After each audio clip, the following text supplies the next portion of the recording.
et je vis une grande tristesse s'emparer des hommes. Les meilleurs se lassèrent de leurs œuvres.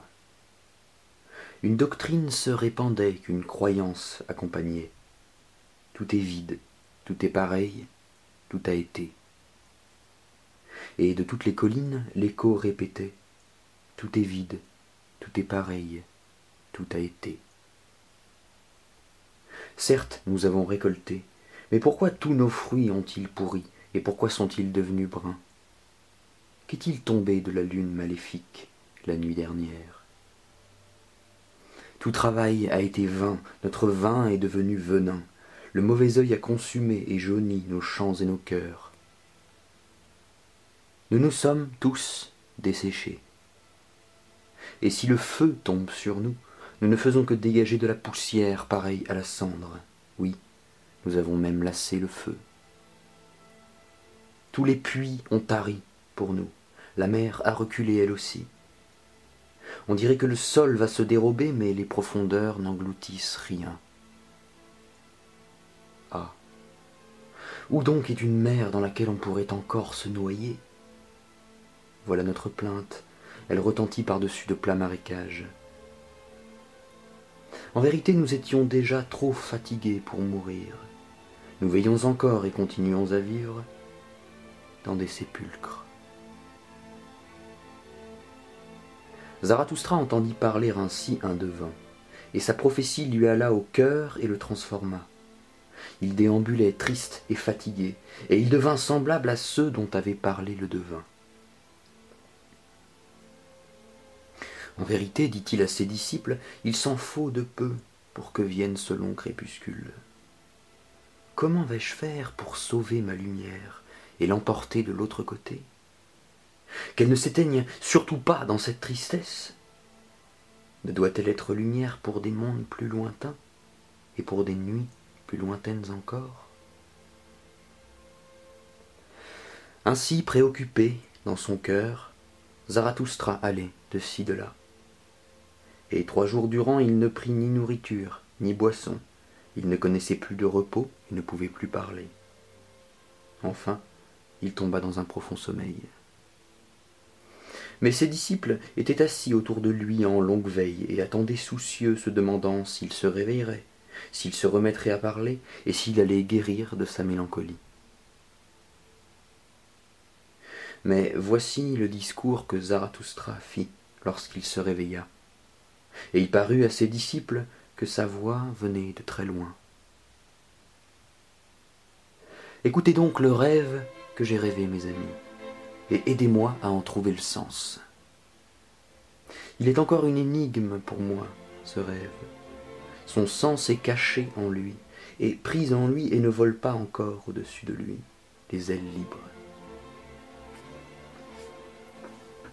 J'ai rêvé avoir renoncé à toute vie. J'étais devenu un veilleur de nuit, un gardien de tombeaux, là-bas sur la montagne solitaire du château fort de la mort. Là-haut, je veillais ces cercueils. Les salles voûtées, ternes, étaient pleines de ces signes de victoire, une vie surmontée me regardait de ces cercueils de verre. Je respirais l'odeur d'éternité poussiéreuse. Mon âme était lourde et poussiéreuse. Qui donc aurait pu, en cet endroit, aérer son âme? La clarté de minuit ne cessait de m'entourer. La solitude se tenait accroupie à côté d'elle. Et en 3e lieu, il y avait le silence de mort entremêlé de râles, le pire de mes amis. J'avais les clés les plus rouillées de toutes, et je savais m'en servir pour ouvrir le plus grinçant de tous les portails. Pareil à un grincement aigre et horrible, le son se répandait à travers les longs couloirs, quand les battants de ce portail s'ouvraient comme des ailes. Le cri de cet oiseau était laid et il ne voulait pas qu'on le réveille. Mais c'était bien plus horrible encore, et cela vous serrait encore bien plus le cœur, quand de nouveau tout se taisait, et que le silence se faisait, et que j'étais assis tout seul dans ce silence perfide. C'est ainsi que le temps passait pour moi, ou plutôt qu'il se glissait, pour autant qu'il y avait encore le temps, qu'en sais-je? Mais enfin arriva ce qui me réveilla. 3 fois, des coups furent frappés au portail, pareils à des coups de tonnerre. 3 fois, les voûtes les répercutèrent comme des hurlements. Alors, j'allai au portail. « Alpa » m'écriai-je, « qui vient porter ses cendres à la montagne ?»« Alpa, Alpa, qui vient porter ses cendres à la montagne ?» Et j'appuyai sur la clé et m'efforçai de lever le portail. Mais il ne s'ouvrit pas même de la largeur d'un doigt. Alors un vent violent en ouvrit les 2 battants d'un coup, hurlant, sifflant, strident, coupant.